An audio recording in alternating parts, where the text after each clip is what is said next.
عبداللہ حمید گل صاحب بھی اب اس وقت جوائن کر چکے ہیں اس تمام صورتحال پہ، کیا کہیے گا؟ دو خارجی سرغنہ کے درمیان گفتگو کی آڈیو لیک ہوئی ہے۔ کی حکومت کو تو اس کے اوپر جواب دینا پڑے گا۔ یہ انتہائی ڈسٹربنگ سٹوری ہے اور ایک دفعہ پھر منظر عام پہ آئی ہے، کیونکہ پہلے بھی یہی کہا گیا تھا صوبائی ترجمان کی جانب سے کہ ٹی ٹی پی جو ہے وہ تمام کی تمام دہشت گرد نہیں بلکہ ان میں سے کچھ لوگ ہیں، جس کے اوپر بار بار میں ان سے یہ سوال پوچھتا رہا کہ آپ بتا دیں کہ کون لوگ جو ہیں وہ دہشت گرد ہیں اور کون نہیں ہیں۔ اس کے اوپر آج تک کوئی ان کی جانب سے جواب نہیں آیا۔ اب یہ جو دو خوارج کی فوٹیج جو ہے آڈیو لیک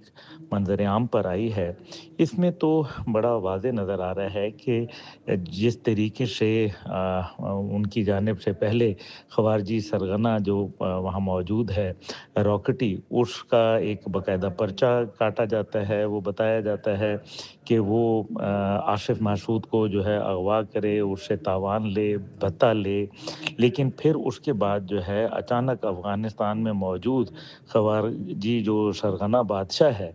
وہ جنوبی وزیرستان میں موجود اپنا جو خوارجی سرغنہ راکٹی ہے اس کو حکم دیتا ہے کہ اس کے ساتھ آپ نے نہ بھتہ لینا ہے، نہ اغوا کرنا ہے، اور آصف مسعود جو کہ حکمران سیاسی جماعت یعنی کہ تحریک انصاف کے آصف مسعود ہیں، ایم پی اے ممبر پروونشل اسمبلی، ان کے ساتھ آپ نے بلکہ اظہار ہمدردی کرنی ہے۔